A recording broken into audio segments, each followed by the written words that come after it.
Viewers, என்னது இந்த இடத்துல இருந்துட்டு நான் வீடியோ எடுக்கிறேன் அப்படின்னு நினைக்கிறீங்களா?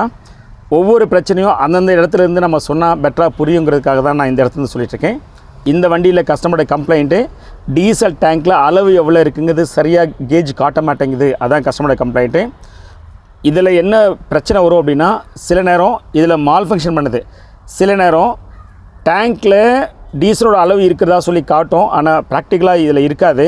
அப்போ வண்டி ஆஃப் ஆகிடுச்சுன்னா நிறைய மெக்கானிக்ஸு என்ன பண்ணுவாங்கன்னா, தப்பாக லீட் ஆகிட்டு இந்த இடத்த சால்வ் பண்ணாமல் நிறைய பேர் பம்பு இன்ஜெக்டர்னு நிறைய பணத்தை இழந்துருவாங்க. செலவாகிடும். பிரேக் டவுன் மட்டும் பிரச்சனை இல்லை, ஏகப்பட்ட செலவு.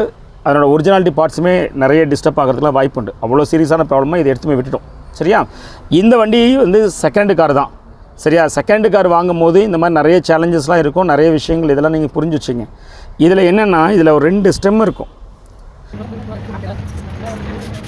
இதுதான் இந்த வண்டியில் இருந்த ஃப்ளோட்டு. இந்த ஃப்ளோட் போயிடுச்சு. இந்த பாருங்கள், இந்த ஃப்ளோட்டில் இங்கே பார்த்தீங்கன்னா தெரியும் உங்களுக்கு 2 காலம் இருக்கா? சரிங்களா? இந்த காலமே இதில் இல்லை பாருங்கள், உடஞ்சிருக்கு. இப்போ இதை நம்ம ஃபிட் பண்ணோம்னா ப்ராப்ளம் சால்வ் ஆகிடும்.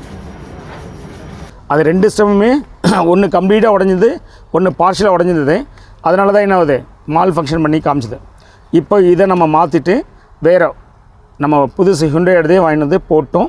இப்போ செக் பண்ணி பார்த்தா ப்ராப்ளம் கம்ப்ளீட்டாக சால்வ் ஆகிடுச்சு. ஆஃப் கண்டிஷனில் 0 கட்டுறதுங்களா? இப்போ இக்னிஷன் ஆன் பண்ணுறேன்.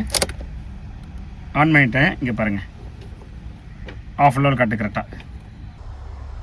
உங்களுக்கான இன்ஃபர்மேஷன் என்ன, ஒரு யூஸ்டு கார் வாங்குறீங்க அப்படின்னா அதில் இந்த ப்ரீவியஸ் ஓனர் சரியா, அவர் என்னென்னலாம் செஞ்சு வச்சுருந்துருப்பான்னு தெரியாது. ஏன்னா இதுவே ஒரு கிளாசிக் எக்ஸாம்பிள். நார்மலாக இந்த மாதிரிலாம் உடஞ்சி இந்த மாதிரிலாம் டிஃபெக்ட்லாம் நான் நார்மலாக பார்த்ததே கிடையாது. யூஸ்டு காரில் விதவிதமான கம்ப்ளைண்ட்லாம் வருது. அது எப்படி வருது, ஏன் இது மாதிரி நடந்திருக்குங்கிறதான் நம்மளால் ஜட்ஜ்மெண்ட் பண்ணவே முடியல, கெஸ் பண்ணவே முடியல. இப்போ இதான் ஃபஸ்ட் ஓனர்னால் நம்ம அவர்கிட்ட இன்வெஸ்டிகேஷன் பண்ணி அவரோட இன்ட்ராக்ஷன் பண்ணி நம்ம தெரிஞ்சுக்கலாம். இது யூஸ்டு கார்ன்றதுனால இது எதுவுமே தெரிய மாட்டேங்குது. சரியா?